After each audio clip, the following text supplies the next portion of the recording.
I'm waiting on a wish beneath 1,000 treetops, waiting for the right crops, waiting for someone to find me.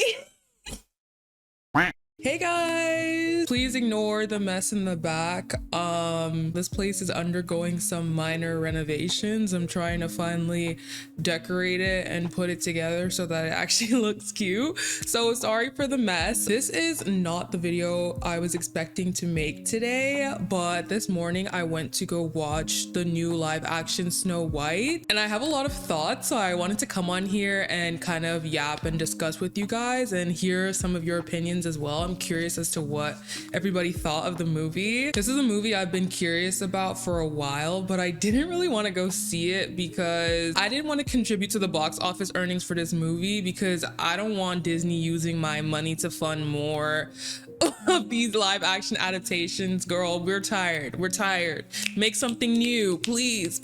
On top of that, I was expecting it to be bad, so I was like, I'm not gonna pay for a movie ticket just to go watch a bad movie. Like, that's crazy, girl. That's what my bootleg websites are for. But I was having kind of an off week, and going to the movie theater always makes me feel better, so I decided to go to the movies and take one for the team and watch Snow White. So yeah, I got my overpriced movie ticket because, girl, why was it $16 for a movie ticket?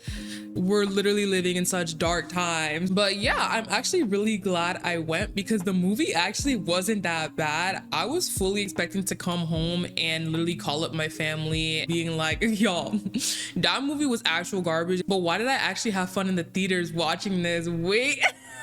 Not only did I have fun, but the movie low-key had me shedding a tear towards the end. Like, wait, not y'all making me feel emotions. I can't even remember the last time Disney made me feel something with one of their movies. Real quick, I want to tell you guys about the sponsor of today's video, Warby Parker. So as you guys know, I am visually impaired. You know what I'm saying? I have terrible vision. So I feel like I'm always looking for easy and affordable eye care. And when it comes to that, Warby Parker is that girl. Not only do they provide super convenient and affordable eye care, but they also have this thing called the at-home try-on program that makes it so easy to shop for new glasses. The at-home try-on program allows you to select 5 frames from their website to be sent to you to try on for a week completely free of charge. This is so convenient because I feel like shopping for glasses, you always have to play it safe because no one's trying to order glasses and have them coming and they look a mess on you. Like, knowing that I'm trying on the glasses and I don't have to make any commitments yet, I'm able to step a little bit outside my comfort zone and try out styles that I normally wouldn't choose for myself. I was obsessed with all the frames I got from my at-home try-on kit, especially this brown pair right here. I loved it so much that I decided to order myself a real pair with my prescription and everything. And that's just the beautiful thing about the at-home try-on program. That pair of frames is something I would have never normally selected for myself because I don't like ordering a new style of glasses and then it comes and it doesn't look good. But because I was able to try it on before actually ordering, I was able to see that it looked great and it was super cute. The best part is that they send over the frames with a prepaid shipping label so you can return them at no charge. So they're sent to you for free, you try them on for free, and you can send them back also at no cost. I just find it so convenient and worthwhile, especially because Warby Parker's frames are so cute and stylish. If you'd like to order an at-home try-on kit today, you can go to links in my description, order your try-on kit, pick some cute frames, and let me know what you think. Thank you so much to Warby Parker for sponsoring today's video. As I'm sure you guys know, Disney has been making these live action adaptations for a minute now, and they kind of just keep dropping in quality with every release. They used to be really good at the beginning, like Cinderella, Maleficent, The Jungle Book. Those are amazing movies, and I think they're really well done adaptations of the original. But I don't know where Disney kind of started to lose the plot with these movies. I feel like it was with The Lion King. I'm trying to remember. No. I feel like it was low-key with Mulan. That was the one where it started to go south because why did y'all do Mulan like that? Y'all took out all the songs. Like, girl, at this point, people just have a lot of fatigue when it comes to these live action adaptations. We're tired of seeing it. They always drop the ball on the casting. The movies are poorly made. It's just like, girl, what are we doing? As of right now, I think Disney is rumored to be working on like 3 more live action adaptations, and Lilo and Stitch is about to come out. Girl, what are we doing? Can we get some original movies? Like, please. Can we get some original movies? So at this point, I think when the news of the Snow White live action dropped, people were not even excited anymore because they were just like, girl, another one. Like, girl, be for real. The gag too is that most of these live actions are not even live action because they have to animate half the movie. Like, girl, is the live action in the room with us? My family and I, we went to see Mufasa, the Lion King, not too long ago, and it's like, girl, not y'all having to animate the whole movie and then calling it a live action. And it's just sad because it's like, girl, where are the original ideas? Even when I went to the theater to watch Snow White, why were all the trailers live action adaptation trailers and then remakes? Like, the trailer for How to Train Your Dragon came on, and then the trailer for Lilo and Stitch came on, and it's like, can we get some new ideas? Like, girl, please. Aside from people just being tired of live action adaptations in general, there was a lot of drama and controversy surrounding this movie because of casting decisions, some of the actors, etc., etc. When the casting announcement came out saying that Rachel Zegler would be playing Snow White, people were already mad because they were just like, ooh, not another POC casting for a white character. And you know, I personally was not mad at the casting announcement because at that point I had just watched The Ballad of Songbirds and Snakes. That movie had just come out. Rachel cut up in that movie, so I was like, oh yeah, she can sing, she can act, like, okay, light work. But a lot of people were mad because Rachel Zegler is half Colombian and they wanted like a full white person to play Snow White. But the thing is, a lot of people don't realize that Rachel Zegler is half white, so it's like, girl, this is one of the only live action castings where they've actually gotten the ethnicity right and y'all are still mad. And I just feel bad for Rachel Zegler because I remember once I watched a video talking about the casting decision and it was saying how people were super mad when Rachel got cast in West Side Story because they said she was too white for the role. They didn't like the fact that she was half white, and now they're saying she's too Latina for the role. So it's like, girl, what do y'all want from me? Like, I mean, y'all can't expect me to just not be working just because I'm mixed. Like, I have bills to pay. Like, what do y'all want me to do? And you know, maybe Disney should be putting more effort into just, you know, casting no names that just fit the character completely so that people won't get mad. But at the end of the day, I feel like when you have somebody like a Rachel Zegler, it's not confusing to me how she got the role. Like, me personally, if I'm pulling up to Snow White auditions and Rachel Zegler's in line, I'm going home. Girl, let me pack my bags and go home because I do not stand a single chance. Really can't even hate on her for real, no matter what you think about how she is behind the scenes. Her discography really speaks for herself. She can sing, she can act, okay? Because I feel like a lot of people are upset about the casting, so they're trying to like justify why she shouldn't be cast, but a lot of y'all are just online straight up lying, saying she can't sing or act. Like, let's be real. But that's not even the issue. You know, whether you were upset about the casting or not, Rachel Zegler kind of shoots herself in the foot after the casting announcements because she goes on this like beginning PR tour for the movie, and I don't know why they didn't have her do some media training before she went on the record yapping about the movie. But she said a lot of things that made fans of Snow White and just people in general very upset. The original cartoon came out in 1937, and very evidently so. There's a big focus on her love story. I just mean that it's no longer 1937, and we absolutely wrote a Snow White that is not going to be saved by the prince. She's not going to be saved by the prince, and she's not going to be dreaming about true love. She's dreaming about becoming the leader she knows she can be. I was scared of the original cartoon. I think I watched it once, and then I never picked it up again. Like, I'm being so serious. Never revisited Snow White again.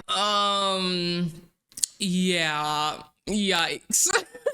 This had a lot of people upset because they were like, girl, if you don't like the movie, why did you take on the role? But honestly, I'm just sitting here like, what do you mean, why did she take on the role? Girl, she has bills to pay. Like, what made you want to step into this world of DC heroes?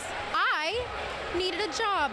I'm being so serious. at the end of the day, like, you're not passing up the opportunity to play a Disney princess. You're just not. Like, that's the role of a lifetime. It's the type of role that puts your name on the map. Like, why would she say no to the role? Like, if they ask me to play an iconic character tomorrow, even if it's somebody I hate, I'm saying yes. Girl, I got mouths to feed. my own. But yeah, this might be a hot take, but honestly, while I do think Rachel Zegler could have been a little bit more considerate about how she handled these questions, talking about her character Snow White, I do feel like she brought up a few valid points about the original film. It is true that the movie was made in 1937 and it's very evident. Snow White is a very, very iconic movie because it was the first ever full-length animated movie. And on top of that, it came out during an era where they had just transitioned from silent pictures over to talking pictures. So you have this full-length animated movie that's also a talking picture. On top of that, it's a musical. Like, this is really groundbreaking stuff for the time. You know what I'm saying? And that's why Snow White is such an iconic movie and, you know, so beloved by a lot of people. But at the end of the day, to be honest, I feel like we can appreciate and cherish the movie for what it is, while also recognizing that, you know, it is a little bit outdated and, you know, a little boneless. I feel like in order to have the original film adapted into, you know, a live action modern movie, it did have a lot of gaps that needed to be filled. It needed more plot devices, it needed more exposition, more background, and, you know, it needed more fleshed out characters. Now, she did kind of lose me when she was saying how much she hated the love story and, you know, how Snow White was dreaming about true love. Girl, I don't think there's anything wrong with dreaming about true love. We're all dreaming about true love right now. Times are tough. I don't want to work. I don't want to work. Where's my prince? Bring him to me. Like why would I be dreaming about being a fighter? Girl, ain't nobody trying to fight. We fighting every day in these streets trying to buy some eggs at the store. Like, I'm not trying to pack it up. Bring me my prince. The original Snow White, you know, she's cute. She's very cute. I think she's good as is, but the movie is a little boneless. It is a little boneless. That's why I was curious as to how they would even adapt this movie, because there's a lot of gaps to fill, but I personally think you can absolutely fill those gaps while remaining faithful to the original. And we've had a lot of adaptations of Snow White over the years. We have Once Upon a Time. We have my personal favorite, Mirror Mirror. I really love that movie. Unfortunately, Armie Hammer does star in that movie, so, you know, watch at your own risk. But, you know, I was really curious to see what they were gonna do, because after watching those interviews, I think me and everybody was watching them was like, oh, so they just about to switch the whole story up and turn it into this like girl boss movie. Girl, ain't nobody trying to see that. So imagine how surprised I was when I pulled up to the theater and watched the movie, and not only is it actually good, they actually remain very faithful to the original movie. Like, a lot of the things Rachel Zegler said in her interviews about how, you know, they're taking the romance away and she's gonna become this like fighter, this princess scenes are getting cut out and all that, they didn't actually do any of that. And I don't know if it's because they actually backtracked after that interview had so many people mad. I wouldn't be surprised if that was the case, but at the end of the day, they fixed it. Whatever they were trying to do, they didn't do it, so that's good. I think the movie was very faithful to the original. It kept a lot of those iconic elements the same. I don't want to give too many spoilers for the movie, so this isn't going to be an in-depth recap of the film. I'm just gonna give like a broad overview of what I liked and what I didn't like. I literally just watched the movie today. I didn't script this video at all. This is really just raw thoughts off the top of my head. So apologies if this is a little bit all over the place. I really just wanted to come on here and yap, to be honest. Yeah, I think the movie did a pretty decent job of, you know, kind of spicing up the story while still being very faithful to the original and maintaining a lot of those iconic elements that we know and love. Like, they kept, you know, the magic mirror, true love's kiss is still there, the dwarves are still there. They didn't turn Snow White into this like Mulan-esque girl boss fighter either, which was nice, I suppose. I think what's really lovely about our lineup of Disney princesses is that you have those fighters like Mulan and the Tianas that are very self-sufficient, you know, they're warriors, they're go-getters and everything. But you also have, you know, the Snow Whites and the Auroras and the Cinderellas that, you know, they're a bit more, you know, sitting at home, you know, they sitting at home waiting for their prince. Like, girl, ain't nothing wrong with that. Like, I'm sorry. And some women are one way or the other. Some women are both ways. That doesn't make them any less womanly, doesn't make them any less feminine. I think a lot of Disney films also, when the sequel comes, they expect the princess to then like be in armor and have a sword and fight, and like, oh, that makes her strong. And you know, of course there are princesses that it's necessary, like Mulan, she's a fighter, that's in her DNA, and Aurora is a fighter, but in a different way. I think there's a strength in her femininity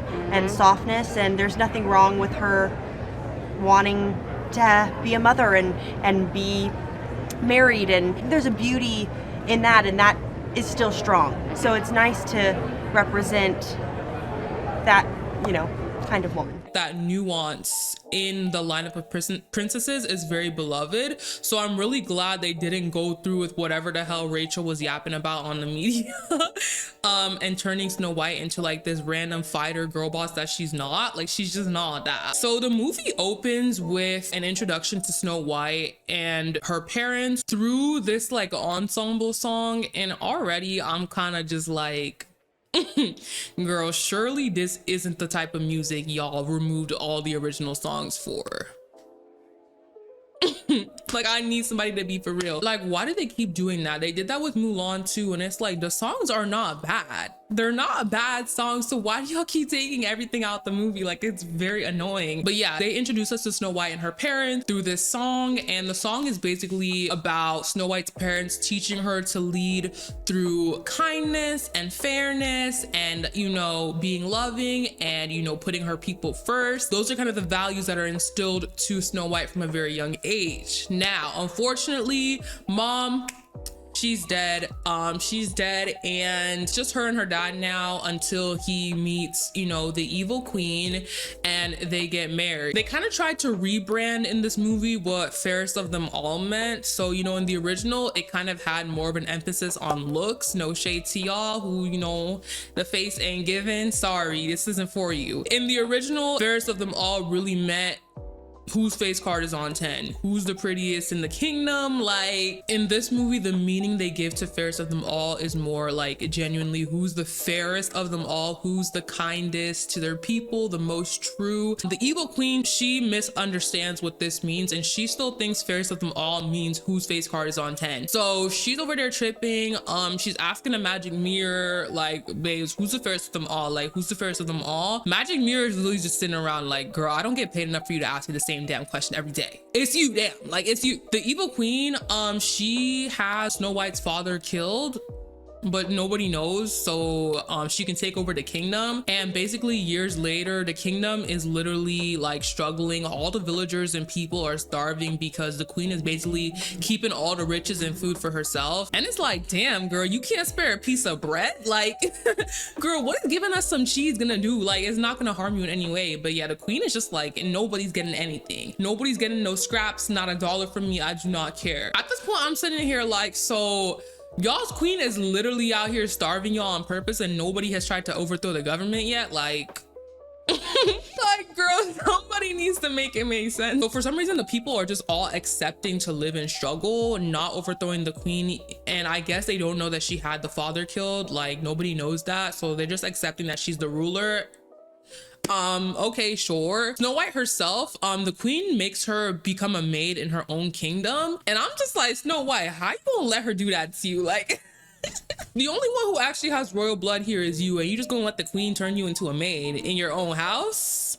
That's crazy. So that's basically how they set up the story. Snow White's father is killed. She's stuck with the queen turns her into a maid. All the people are struggling. At this point, we're introduced to a new character. They deleted Prince Florian's character and replaced him with this guy named Jonathan.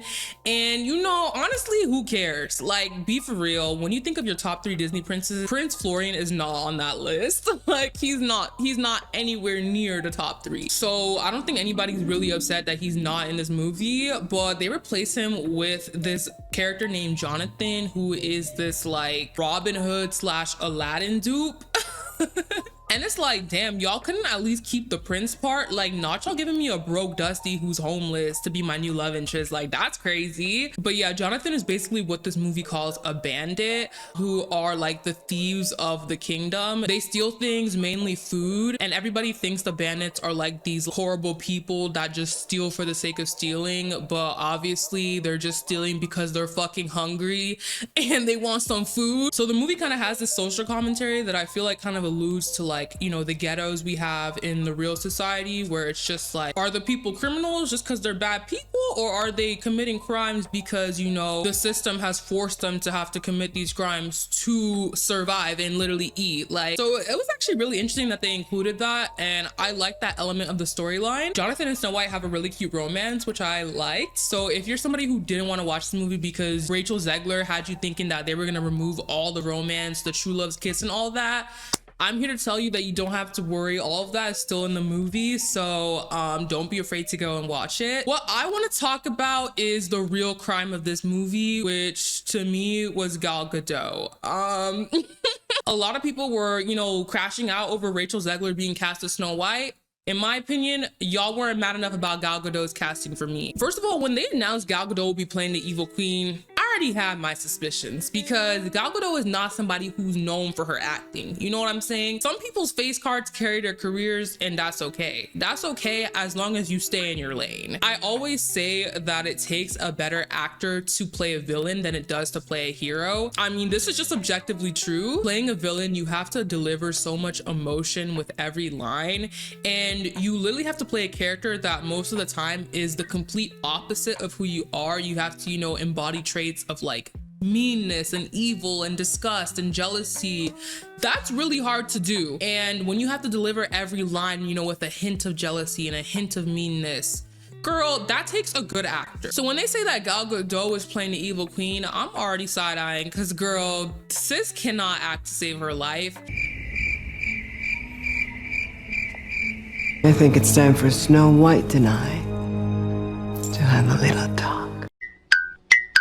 And the evil queen, you know, don't be fooled by her very normal appearance. She's a very scary villain. So I really wish that they had cast somebody who actually had some acting chops, because it would have made the villain a lot more compelling. I really feel like Gal Gadot as evil queen low-key ruined the movie for me. All of her scenes were really bad. I don't really have a scene that I can compliment that she was in. Her acting just wasn't good. It was really bad. Worst of all, they gave the evil queen a villain song, like a new villain song, and sis cannot sing. She can't sing. And the song itself was not great, but I don't know if it was bad because Gal Gadot can't sing, so I was struggling to get into it. But it's just like, damn, I feel like her acting has never been great. It's easier to kind of mask when she's playing heroes like Wonder Woman, but when you're playing a villain and you're a bad actor, it just really comes off as terrible. And I just really feel like they missed the mark casting Gal Gadot in this. When she was singing, like, I was actually laughing in the theaters. Oh my gosh, like, this can literally not act. She cannot act, and people are not talking about it enough for me. But I'm here to tell y'all right now, one of the main issues with this movie is Gal Gadot. She's the problem. She's the problem. And I feel like she kind of really brought down what it would have been an otherwise pretty decent movie. She made it a lot worse than it should have been, with her terrible acting. But aside from all that, I think Rachel Zegler actually played Snow White really, really well. I really didn't think I would be saying this. I think Rachel Zegler is an amazing actress and singer, but something about the vibe of Snow White wasn't there for me. Just like that very soft and, you know, cutesy vibe. But I actually feel like when you watch the movie in full, like, her interpretation of Snow White is really, really well done. She's still very, very soft, kind, sweet. I don't know, like, the trailers just don't do this movie justice at all. And I really like how they just kept Snow White true to herself. Like, at one point in the movie, there's like a fight scene, and I like how they didn't turn Snow White into like this girl who magically just knows how to fight all of a sudden. She like went to get the animals, and they came up with a plan to like distract the guards and all that. I loved how they, like, you know, tried to stay true to her. I thought it was a really, really good interpretation of Snow White. The evil queen like sends her huntsman out to kill Snow White after the mirror tells her that she's no longer fairest of them all. The huntsman like brings Snow White out into the woods, and he has like this insane crash out scene where he's like, no, I can't kill you. God, please, I'm trying to change my mind. No! And I'm like, why is this actor doing the most? Like, it never required that much motion. I'm gonna like try to find like a bootleg version of the clip or something to play it for y'all, because y'all need to understand how like extra the acting was. I was like sir, why are we doing hysterics right now? Why did the movie go from 0 to 100? Like, I'm literally confused. But anyway, Snow White heads over to the enchanted forest after taking off. She's introduced to like all the cute little animals from the original. I really like that scene, and they take her to the dwarves' house. I loved the introduction to the dwarves. I thought it was so cute, the little song they were singing while they were working. I don't know how I feel about that CGI though. I feel like it looked a little uncanny. Like, girl, I don't know. I know there was a lot of controversy going on behind the scenes because they originally wanted to cast people who had dwarvism, and then Peter Dinklage, who is a very famous actor with dwarfism, came out talking about some don't give us your pity castings. We don't want you to cast people with dwarfism for the role. And it basically ruined it for everybody because Disney was like, oh, we're not trying to get canceled. So then they tried to cast, I think, people who were just short, something like that. Like, I feel like I saw a behind the scenes photo of that. But when the fans saw that, girl, when the fans saw that, they were like, oh, hell nah. I know y'all not leaving my people with dwarfism unemployed for this, to cast people that are just short. Like, that's crazy. Disney is literally fighting for their lives at this point because people are already mad at Rachel Zegler and trying to cancel her and boycott the movie. So they can't afford to have another scandal. So they decide, you know what? Fire everybody. We're doing CGI. Like, we don't have time for this. Like, and I just feel bad for Disney low key because have they kind of been flopping with their movies lately? Like, from, you know, Disney to Marvel to Star Wars, they've been flopping with everything. But I do feel like they genuinely tried to breathe some life into this movie and, you know, spice it up a little bit.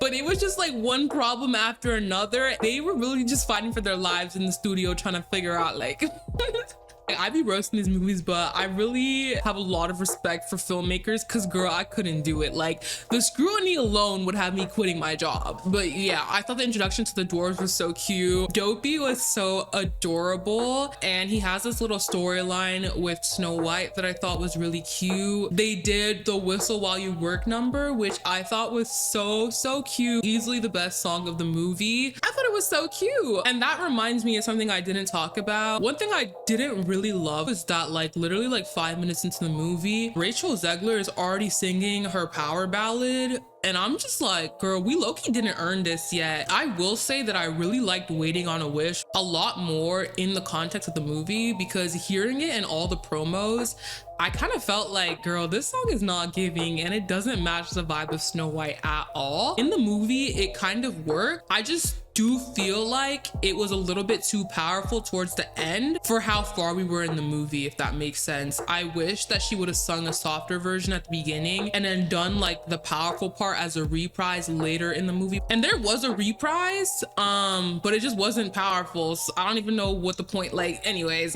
So I overall thought the movie was really cute, really good. And even on a technical aspect, I thought the movie had really good lighting in some parts because Disney's movies lately have just been having the worst lighting. And it's like, girl, do y'all know what a shadow is? The CGI of the animals was really well done because instead of like the hyper realistic thing they did with The Lion King, they found a balance between like realistic animals but also still with that cutesy animated look, if that makes sense. The dwarves, girl, I don't know about that. And the styling was also a little bit off for me. Like Snow White and Jonathan's outfits, and the evil queen, I really liked her headpiece, but the rest of her outfit was giving Party City. Snow White's outfit, I think the problem is that it was too saturated. If they had desaturated like the yellow of her skirt and the blue of her corset and everything a little bit more, I think it would have looked fine. It was just too bright. Like, y'all, the evil queen's transformation literally fried me. Like, girl, I was trying so hard not to laugh because it had this really weird choppy editing while it was happening, but also Gal Gadot's acting was just so bad. So like as she's like transitioning into the old lady, it's just like the worst acting you've ever seen. And on top of that, she starts singing and I'm just sitting here like And what also sent me is Snow White eating the apple. Like, I know it's the movie and that's like the biggest part of the movie, but like if some random old lady comes to my door talking about eat this apple, girl, I'm not eating that. What the hell? And she literally like in the middle of the forest and this random lady comes to her door talking about I have an apple for you. Girl, I'm not eating that. But yeah, this review is literally all over the place, but I just wanted to say that I thought the movie was really cute. Like, this was a solid 7 out of 10, but I really loved the ending. I thought the second and third acts were really good. It was that first act that was kind of like, is this movie gonna be good or not? I don't know. I just wanted to come on here and say that the movie was decent. I don't know if it's because, you know, they lost their entire audience after Rachel Zegler went on that press tour, so they probably had to like go back and refilm everything. If that's the case, at least they did it. You know what I'm saying? I do really wish that they had cast literally anybody other than Gal Gadot, because she really ruined the movie for me. It just didn't work. It didn't work at all. Another thing is, I don't know how I feel about some of these song additions, okay? These songs, I wish they hadn't taken out so many of the original songs, especially if they were gonna replace them with mediocre ones. But yeah, I don't know. I would love to hear you guys' opinions on the movie. I know this review was a little bit all over the place and didn't really get into the nitty gritty, but I just wanted to just give like a broad, you know, like what did I think? I'm just really happy that it was good. You know what I'm saying? I love to be proven wrong. It's always nice to be pleasantly surprised and actually watch a good movie, especially when you spent $16 on your ticket. I don't know. I feel like Disney is going in the right direction with their movies. I know right now they're working on Tangled and Moana, and I really hope they don't drop the ball with those two, because those two are like two of my favorite Disney princess movies. I'm not trying to see them flop on those. Disney, like, they just need to slow down on the live actions in general. Just because you can doesn't mean you should.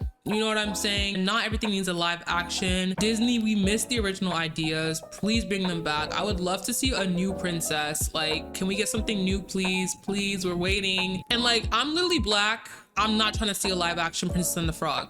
Don't even play. Like, I'm not trying to see live action CGI frogs on my screen for 2 hours. Don't even think about it. Leave it alone, please. I don't want to see it. I don't want to see it, Disney. Yeah. That's pretty much all I have to say. Sorry for the random upload. But yeah, thank you guys so much for watching. I will see you all in the next one. Bye. I would be lying to my core if I said that I hope there's no more drama here. I like drama. Drama drives me at times, because I think without drama, what's the fun in life?